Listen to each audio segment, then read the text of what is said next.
বিকল। একটু আপনার কাছে জানবো যে অ্যাকিউট কিডনি ডিজিজ আসলে কাদের হতে পারে, কাদের ঝুঁকিটা সবথেকে বেশি রয়েছে? বিভিন্ন ধরনের কারণ আছে, যেমন মনে করেন কিছু কারণ বলা হয় যে শরীরে অতিরিক্ত পানি শূন্যতা তৈরি হয়, মনে করেন অনেক ডায়রিয়া হলো তার, বা সেভারাল এপিসোডস অফ ভমিটিং হলো তার, অনেক অনেক বমি করলো বা অনেক পানি শূন্যতা তৈরি হলো যে সমস্ত কারণে, অথবা মনে করেন কোনো একটা কারণে রোড ট্রাফিক অ্যাক্সিডেন্ট থেকে অনেক বেশি রক্ত চলে গেল শরীর থেকে, সেগুলো একটা কারণ হতে পারে। অথবা ইনফেকশন একটা ইম্পর্টেন্ট কারণ, যেমন মনে করেন আমাদের আইসিইউতে যে সমস্ত রোগী ভর্তি থাকে তাদের ইনফেকশন হয়, ইনফেকশন হয়ে আমরা বলি যে সেপসিস থেকে রক্তচাপ কমে যায়, এবং রক্তচাপ কমে গিয়ে কিডনিতে যদি রক্তের যে সাপ্লাই সেটা যদি কমে যায়, সে সমস্ত কারণেও অ্যাকিউট কিডনি ইনজুরি হতে পারে। এটা ছাড়া বলা হচ্ছে কিছু ওষুধ, যেমন আমাদের এই দেশে যেমন মনে করেন ওভার দ্য কাউন্টার ড্রাগ অনেকে যেটা ব্যথার ওষুধ কিনে খায়, বা ইভেন দেখা যায় যে খুব ইনজুরিশিয়াস অ্যাপ্লিকেশন অফ মনে করেন আপনার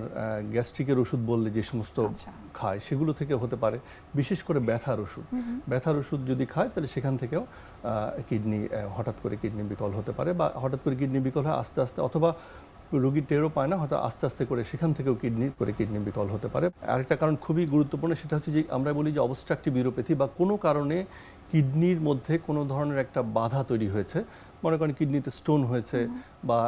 বয়স্ক মানুষ যাদের অনেক সময় প্রোস্টেট এনলার্জ থাকে, এনলার্জ অনেক সময় কিডনিতে প্রস্রাব তৈরি হচ্ছে প্রাথমিকভাবে ঠিকই, কিন্তু সেই প্রস্রাব বের হওয়ার রাস্তায় একটা প্রতিবন্ধকতা তৈরি হয়েছে, এগুলিকে বলে অবস্ট্রাকটিভ ইউরোপ্যাথি। এই অবস্ট্রাকশনটা যদি রিলিফ করে দেওয়া যায় তাহলে কিন্তু পেশেন্টের কিন্তু মানে ড্রামাটিক্যালি পেশেন্ট কিন্তু অনেক ইমপ্রুভ করে যাবে, এবং তার কিন্তু পরবর্তীতে সিকিডি হওয়ার সম্ভাবনা থাকে না। কিন্তু এই উপসর্গগুলো যদি ইগনোর করা হয় বা এইটা যদি ট্রিটমেন্ট না দেওয়া হয়, সেখান থেকেও মনে করেন স্টোন ডিজিজ বা প্রোস্টেট এনলার্জমেন্ট বা যে কোনো কারণে যে কিডনির যে কিডনি আছে এবং সেখানে ইউরেটার বা মূত্রনালী, তারপরে ইউরিনারি ব্লাডার, এই পথে যে কোনো একটা জায়গায় যদি কোনো বাধা থাকে, সে বাধা দূর করা গেলে বা এই অবস্ট্রাকশনটা রিলিফ করা গেলে পরবর্তীতে সেই সিকিডি হওয়ার রিস্কটা আর থাকবে না। চিকিৎসার কারণে যে মেডিসিনটা খাওয়া হচ্ছে সেখান থেকেও কিডনি তার বিকল হতে পারে। এদিক থেকে আসলে আপনার কাছে কি মনে হয় যে চিকিৎসকের দায়িত্ব আসলে কতটুকু? উন্নত দেশে যেটা হলো যে আসলে আপনি ওভার দ্য কাউন্টার ড্রাগ কিছু স্পেসিফিক মেডিসিন ছাড়া কিনতে পারবেন না, কিন্তু আমাদের দেশে সামহাও এখানে অ্যান্টিবায়োটিক বলেন যে কোনো ধরনের ওষুধই আমরা ওষুধের দোকানে গিয়ে সংগ্রহ করতে পারি। তো এই জিনিসটা যদি একটু কন্ট্রোল করা যায় যে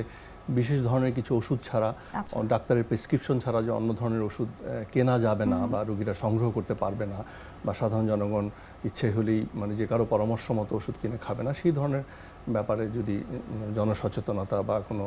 একটা ব্যবস্থা নেওয়া যায় তাহলে হয়তো এটা প্রতিরোধ করা সম্ভব। অনেকের ক্ষেত্রে কিন্তু আমরা দেখে থাকি যে খুব ঘন ঘন ইউরিন ইনফেকশন হচ্ছে, সুতরাং এই রিকারেন্ট ইউরিন ইনফেকশন কি আসলে কিডনি সমস্যাকে প্রভাবিত করতে পারে? অবশ্যই আমরা বলি যে অনেক সময় হঠাৎ করে